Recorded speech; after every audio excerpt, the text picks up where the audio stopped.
여러분 반갑습니다. 오늘도 새벽 돌베개에 나오신 모든 성도님들을 주님의 이름으로 환영합니다. 주님이 주신 또 좋은 또 쉼의 날인 주말이 되었는데요. 오늘도 사도행전 말씀 묵상하면서 이 말씀으로 이 하루도 또 주 안에서 또 말씀 안에서 잘 쉬는 우리 모두가 되기를 바랍니다. 오늘 우리에게 주시는 하나님의 말씀은 사도행전 18장 1절로 11절까지의 말씀입니다. 그 뒤에 바울은 아테네를 떠나서 고린도로 갔다. 거기서 그는 본도 태생인 아굴라라는 유대 사람을 만났다. 아굴라는 글라우디오 황제가 모든 유대 사람에게 로마를 떠나라는 칙령을 내렸기 때문에 얼마 전에 그의 아내 브리스길라와 함께 이탈리아에서 온 사람이다.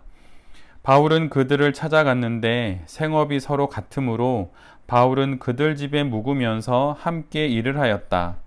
그들의 직업은 천막을 만드는 일이었다. 바울은 안식일마다 회당에서 토론을 벌이고 유대 사람과 그리스 사람을 설득하려 하였다. 실라와 디모데가 마케도니아에서 내려온 뒤로는 바울은 오직 말씀을 전하는 일에만 힘을 쓰고 예수가 그리스도이심을 유대 사람들에게 밝혀 증언하였다. 그러나 유대 사람들이 반대하고 비방하므로 바울은 그의 옷에서 먼지를 떨고서 그들에게 말하였다. 여러분이 멸망을 받으면 그것은 오로지 여러분의 책임이지 나의 잘못은 아닙니다.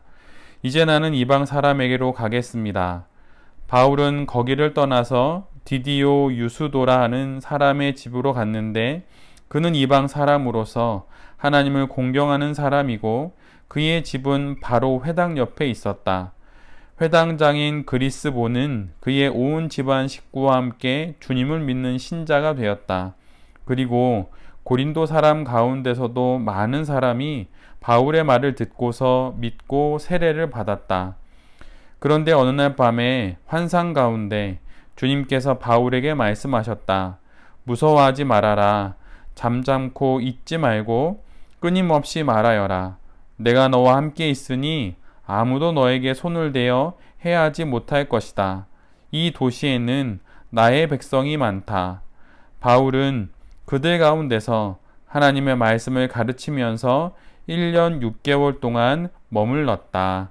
아멘. 오늘은 사도행전 18장의 말씀을 갖고 사람이 힘이 됩니다. 사람이 힘이 됩니다. 이런 제목으로 함께 하나님 말씀을 나누도록 하겠습니다. 바울의 두 번째 전도 여행이 이제 끝나가고 있습니다. 어제 말씀에서처럼 마케도니아의 빌립보, 또 데살로니가, 또 베레아를 지나 바울은 아테네에 도착하였고 이제 아테네를 떠나서 고린도에 도착합니다. 오늘 본문의 고린도는 성경 속 고린도 전후서를 받는 그 지역이고 또한 2차 전도 여행의 마지막 종착지이기도 합니다. 고린도는 그 지역의 특성상 곧 교통의 중심지였고 그리스와 로마의 세계관이 융합된 도시였습니다. 또한 상업적으로는 항구 도시였기 때문에 무역이 매우 활발했고 또 다양한 배경을 가진 많은 사람들이 모여서 함께 살던 곳입니다. 그래서 어떤 자료에 의하면 적게는 20만 명, 보통은 50만 명까지 거주했던 것으로 추정을 하고 최고 절정에 이르렀을 때에는 70만 명이 있었다고 알려져 있습니다. 지금의 인구의 그 수에 따져 봐도 아주 많은 사람들이 머물고 있던 그런 도시지요. 또한 고린도는 아테네에 못지않게 수많은 종교와 우상이 있었고 또 자료에 따르면 약 25개 이상의 신전이 있었다고 전해지기도 합니다. 정말 화려하고 모든 것들이 최첨단의 모든 것들이 있던 그런 도시이죠. 또 최첨단도 되지만 또 그와 더불어서 무역도 활발하고 또 많은 부분이 하여튼 그 시대에 가장 주목받는 그런 도시 중에 하나가 바로 고린도였습니다. 그런데 이 고린도에 바울이 복음을 전하기 위해 들어갑니다. 고린도에 들어간 바울은 폰투스, 한국어로는 본도 이렇게 번역을 해 두었는데, 본도라 불리는 지역의 출신 천막 제작업자인 아굴라와 브리스길라 부부를 만나게 됩니다. 그들은 원래 고린도에 살던 사람들이 아니라 로마에 살던 사람들인데, 글라우디오 황제의 유대인 추방 명령에 의해서 고린도로 이주하게 된 것입니다. 그들은 이미 복음을 믿고 있던 그리스도인이었고, 또 우연하게도 또 바울과 같이 천막을 만드는 그런 일을 직업으로 갖고 있던 사람들입니다. 그런데 그들을 바울이 만납니다. 그래서 함께 천막을 만드는 일에 힘을 모으고 또 함께 지내게 되지요.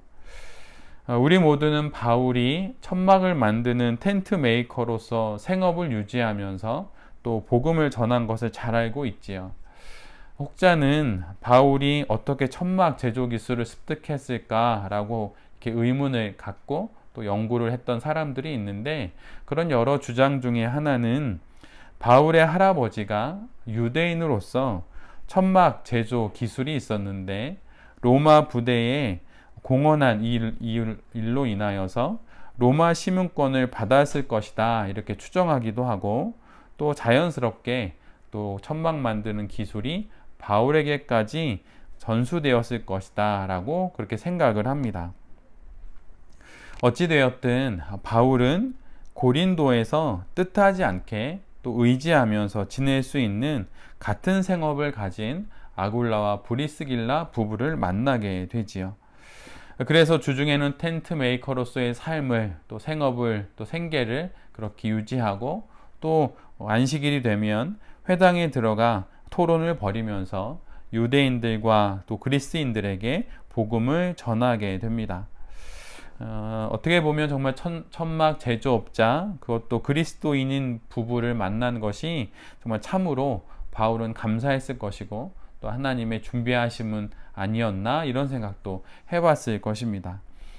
그런데 바울의 이런 뜻하지 않은 만남은 여기서 그치지 않고 계속 이어집니다. 17장 14절에 기록된 말씀대로 실라와 디모데는 바울에게 있어서 아주 큰 복음의 동역자들이지요. 그런데 그 디모데와 실라가 마게도니아 지역에 남아 있게 됩니다.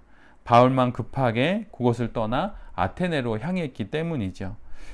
그런데 속히 다시 만나길 원했던 실라와 디모데가 고린도에 내려왔고, 바울의 전도 사역에 동역하게 됩니다. 두 사람의 이 합류는 여러모로 노동과 또 사역에 지친 바울에게 큰 위로와 또 힘이 되었을 것입니다. 이렇게 온 디모데와 실라는 단순히 그들이 와서 바울과 동역한 것뿐만 아니라 데살로니가 교회의 또 믿음의 상황들, 또 성도들의 신실한 신앙의 또 현황들을 바울에게 전해줍니다. 데살로니가 전서를 보면 그 내용이 잘 나와 있는데, 바울은 데살로니가 교회의 믿음과 또 사랑의 기쁜 소식을 디모데와 실라로부터 전해 들었고, 또 그들의 믿음이 마게도니아뿐만 아니라 아가야까지 전해지고 믿음의 본이 되고 있다는 소식을 전해 듣게 됩니다. 바울에게 디모데와 실라를 다시 만나게 된 것이 힘이 되었음은 물론입니다.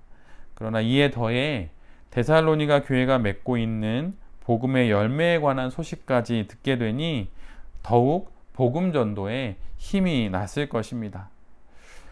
이렇게 위로를 받아 힘을 얻게 된 바울은 더욱 복음을 열심히 고린도에서 전합니다. 그러나 그의 열심과는 달리 고린도의 유대인들은 바울을 비방하고 그를 대적하게 되지요. 이에 바울은 옷에서 먼지를 떨고서 회당을 떠나 이방인에게로 향합니다. 그런데 그렇게 떠나긴 했지만 막상 회당을 떠나니 이제 어디에서 복음에 관심이 있는 사람들을 만날지 막막했을 것입니다. 그런데 바로 이때 또 다른 한 사람, 디디오 유수도라는 이방인으로서 하나님을 믿는 사람을 만나게 됩니다. 그리고 정말 은혜로 또 우연하게도 그의 집은 바로 회당, 바로 옆집이었던 것이죠. 그 집이 복음 전도의 새로운 회당 역할을 하게 된 것입니다. 그리고 또 놀라운 것은 그리스보라는 회당장이 복음을 통해서 그리스도인이 되었고 그 집안의 모든 사람들이 바로 예수를 그리스도로 고백했다는 것입니다. 이처럼 바울의 복음 전도 사역은 많은 사람들의 도움과 또 그들의 동역 가운데 이루어집니다. 분명 복음 전도 사역은 성령 하나님께서 하시는 일입니다. 그런데 그 가운데 사람을 통해 하나님께서 위로를 주시고 또 복음 전도 사역을 도우십니다. 바울은 주님만 의지했지만 하나님은 사람들을 바울 옆에 붙여주셔서 그들을 통해 바울이 힘을 얻게 하신 것이지요. 이처럼 하나님께서는 신앙 인생의 여정을 홀로 걸어가게 하시지 않으십니다. 그리고 항상 곁에 사람을 붙여주시지요. 일부러 사람의 도움을 찾지는 않지만 하나님만을 의지하는 자들에게 사람을 붙여주십니다. 물론 이것의 앞뒤가 바뀌어서는 안 됨은 당연한 사실입니다. 하나님만을 의지할 때 그때 하나님께서 사람들을 붙여주시고 또 그들과 함께 하나님만을 의지하며 사역을 감당하게 하십니다. 돌베개 교회가 또 세워지는 과정에서 제가 짧게 경험했던 것도 이와 같은 것입니다. 결코 예상하거나 또 준비할 수 없는 만남들을 통해 사람들을 보내셔서 교회를 세워가시는 하나님의 그 은혜를 경험하게 됩니다. 영적인 위로가 있고 또 신령하게 부어주시는 힘이 분명 있지만 하나님께서 사람을 보내셔서 우리에게 주시는 힘과 위로가 있다는 사실을 우리 모두가 잘 기억해야 할 것입니다. 그래서 만약 하나님께서 보내주시는 사람들로부터 전해지는 위로와 힘이 있다면 겸손하게 그 위로와 힘도 잘 받아서 이 땅의 신앙의 인생을 살아가는 우리 모두가 되기를 바랍니다. 오늘 본문의 뒷부분에는 하나님께서 바울을 직접 만나주시는 말씀이 나옵니다. 어느 날 환상 가운데 하나님께서 바울에게 말씀하십니다. 그 말씀은 3가지 명령과 3가지 위로의 말씀입니다. 앞에 우리가 함께 본 말씀이 사람을 통해서 주시는 위로와 힘이라면 뒷부분의 말씀은 하나님이 직접 주시는 그분의 힘과 위로의 말씀입니다. 하나님이 명령하시는 3가지는 무서워하지 말라, 침묵하지 말라, 담대히 복음을 선포하라입니다. 바울의 그의 복음 전도 사역의 과정 가운데 겪었던 그 고생의 이야기를 바울의 고생담이라고 말하는데 거기에 기록된 많은 것들이 2차 전도 여행 가운데 벌어집니다. 매도 맞고 감옥에 갇히기도 하고 급히 복음을 전하던 곳을 도망치듯 떠나기도 합니다. 아마도 그 과정에서 바울은 의기소침해지고 두려움에 빠지고 육체적인 한계도 느꼈을 것이에요. 또한 생업을 따로 하면서 복음 전도 사역을 해야 한다는 부담감과 날마다 낯선 새로운 도시로 가야 한다는 모든 것이 그를 지치게 했을 것입니다. 그런 바울의 삶과 그의 보이지 않는 마음까지 아셨던 하나님께서 바로 바울을 만나 주시는 것이지요. 그리고 다시 한번 그의 영혼의 무게중심을 잡아 주십니다. 무서워하지 말라, 침묵하지 말라, 담대히 복음을 선포하라. 바울에게 힘을 주신 하나님께서 이제는 3가지 위로의 말씀을 연이어 주십니다. 내가 너와 함께 있다. 아무도 너에게 손을 대어 해하지 못할 것이다. 고린도에는 구원받을 백성이 많이 있다. 이 3가지 위로는 앞에 세 가지 명령과 연결이 됩니다. 하나님께서 함께 하신다는 위로가 있으니 무서워할 필요가 없습니다. 그 누구도 손을 대어 해하지 못할 안전의 약속이 있으니 침묵하지 말고 복음을 전해야 합니다. 고린도에 구원받을 백성이 많으니 담대히 복음을 선포해야 합니다. 이처럼 하나님의 위로를 받은 바울은 고린도에서 하나님의 말씀을 전하게 되고 1년 6개월이라고 하는 아주 긴 시간 동안 그곳에 머물면서 복음을 전하게 됩니다. 하나님과의 만남을 통해 얻은 하나님의 힘과 위로를 통해 그렇게 긴 시간 동안 고린도에서 머물며 복음을 전할 수 있었던 것이죠. 두 번째 전도 여행의 마지막에 하나님은 바울을 직접 만나 주셔서 그에게 힘을 더하시고 위로를 베푸십니다. 용기를 주시고 격려하시고 다시 그를 복음 전도의 사역으로 나아가게 하십니다. 우리가 신앙 인생을 살아갈 수 있는 궁극적인 힘은 하나님으로부터 오는 것입니다. 신앙 인생의 시련과 또 고난은 숙명이지요. 하지만 그 고난을 견딜 만한 힘과 위로를 넉넉히 베풀어 주시는 분이 바로 우리 하나님이십니다. 이 사실을 바울은 고린도 교회에 보낸 그의 두 번째 편지인 고린도후서 1장 5절에 이렇게 기록합니다. 그리스도의 고난이 우리에게 넘친 것 같이 우리가 받는 위로도 그리스도로 말미암아 넘치는도다.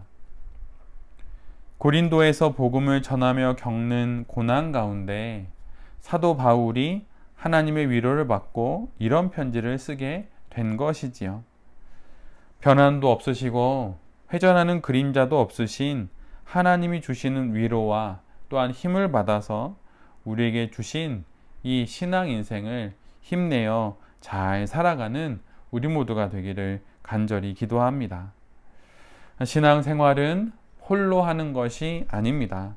하나님이 보내주신 사람들을 통해 위로를 받고 힘을 얻고 때로는 내가 누군가에게 힘이 되고 위로가 되어 그렇게 신앙의 여정을 걸어가는 것이 바로 우리의 인생입니다. 또한 그 어떤 사람들보다 또 그 무엇보다도 가장 큰 위로는 하나님이 주시는 위로와 비교할 수 없는 힘이라고 하는 것을 기억하면서 이 땅에서 우리에게 주신 이 신앙을 잘 간직하면서 우리의 인생을 잘 살아가는 새벽 돌베개의 모든 성도님들과 또 이 말씀을 전하는 제 자신이 될 수 있기를 간절히 기도드립니다. 아멘. 기도하겠습니다. 주님, 사람이 힘이 된다는 사실을 기억하겠습니다. 겸손히 하나님이 보내주시는 사람들과 함께 동역하고 연합하면서 신앙 인생을 잘 걸어가겠습니다. 또한 하나님이 주시는 비교할 수 없는 위로와 힘이 우리에게 있음을 알고 하나님으로부터 얻은 힘과 위로를 통해 다시 한번 용기를 내어 신앙의 여정을 잘 걸어가는 우리 모두가 되게 하여 주시옵소서. 이 모든 말씀 예수 그리스도의 이름으로 기도드립니다. 아멘.